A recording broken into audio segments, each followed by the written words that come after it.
bonjour à tous. Merci de cette invitation et de cette opportunité de participer à ce projet enthousiasmant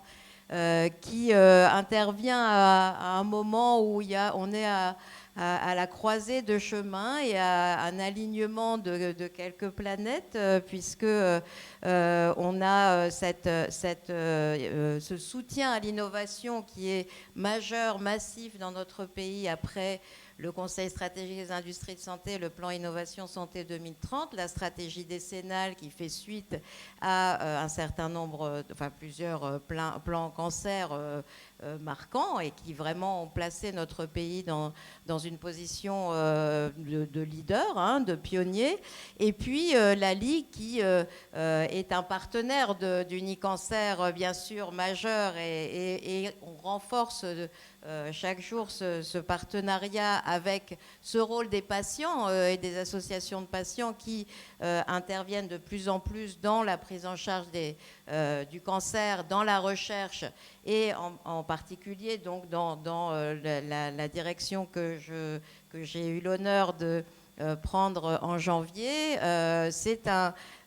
partenaire qui est absolument incontournable et précieux. Donc on a ce projet qui intervient à un moment où la cancérologie a des perspectives absolument enthousiasmantes avec effectivement des perspectives de vaccins, des perspectives d'innovation,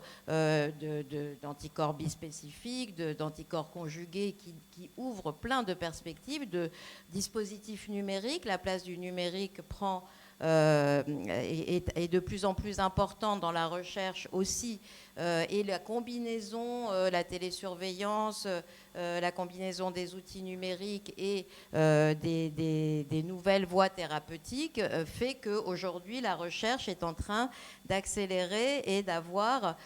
cet objectif d'être de plus en plus à l'écoute et au plus près des besoins des patients que nous avons intégré et que nous intégrons de plus en plus, notamment avec une stratégie que nous définissons avec mon adjointe Beata Jusina.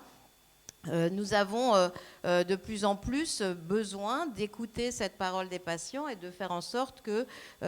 on fasse évoluer la recherche pour être vraiment dans ce besoin-là et la réponse aux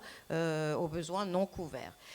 Donc on a depuis pas mal d'années maintenant, on parle de médecine personnalisée. C'était un peu un leitmotiv, mais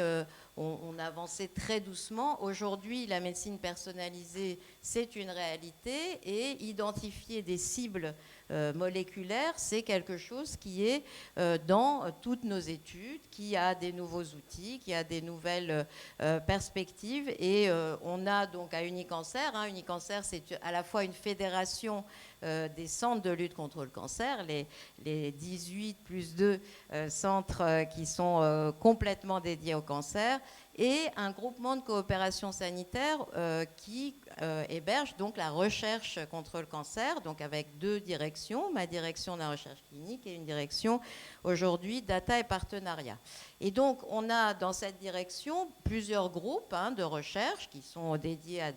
à des organes ou des groupes transverses, et dans ces groupes il y a un groupe médecine personnalisée qui met en place beaucoup d'essais sur le thème des cibles moléculaires, et donc de faire coller une solution thérapeutique, une ou plusieurs solutions, une combinaison de solutions thérapeutiques avec des cibles moléculaires. Et on est complètement donc en convergence avec ce programme Panacée qui arrive bien sûr à point nommé pour compléter ce panel et ce panel d'essais qui vont très vite faire avancer la connaissance et donc l'amélioration du soin au plus près des besoins du patient et de ce qui peut être le plus efficace, puisque cibler, ça veut dire qu'on sait quelle est la bonne thérapeutique et qu'on n'a pas d'errance. Donc on ne donne pas un médicament qui va avoir plus d'effets secondaires que d'efficacité, et bien au contraire, on optimise le traitement. Et c'est en ça que ce programme est particulièrement enthousiasmant, on va avoir une espèce de, enfin on espère, hein, de cartographie des cibles moléculaires et des solutions thérapeutiques qui petit à petit apparaissent d'abord dans le cancer du poumon, mais on n'a aucun doute que ça va s'étendre à d'autres cibles. Et donc, on aura cet outil qu'on va tous partager, et c'est ça aussi qui est tout à fait enthousiasmant. Chacun pourra s'approprier, l'intégrer dans ses propres programmes de recherche ou dans ses propres programmes de soins pour en faire une véritable arme qui va permettre d'aller au plus près du besoin du patient, de sa cible et donc de ce qui sera le plus efficace pour lui. Ça va tout à fait dans le sens de la recherche aujourd'hui qui diversifie les méthodes pour vraiment de plus en plus coller aux besoins du patient et puis de plus en plus créer cette dynamique où la recherche amène aux soins et le soin amène à la recherche, et on est complètement dans cette dynamique-là, avec des essais plus pragmatiques, avec des bras plus nombreux, avec des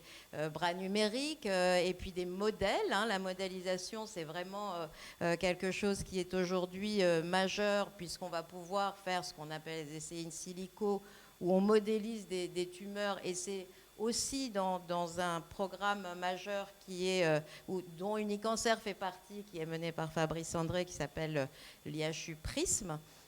Et donc avec cette IHU aussi, on va avoir des nouvelles méthodes d'identification des cibles et des thérapeutiques qui sont particulièrement efficaces pour ces cibles. Donc on est vraiment dans une dynamique tout à fait majeure et panacée, s'intègre complètement dans cet ensemble-là. Et je remercie donc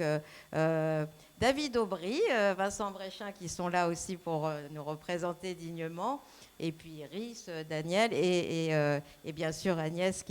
avec lesquels on va agir pour porter ce programme le plus haut possible. Merci beaucoup.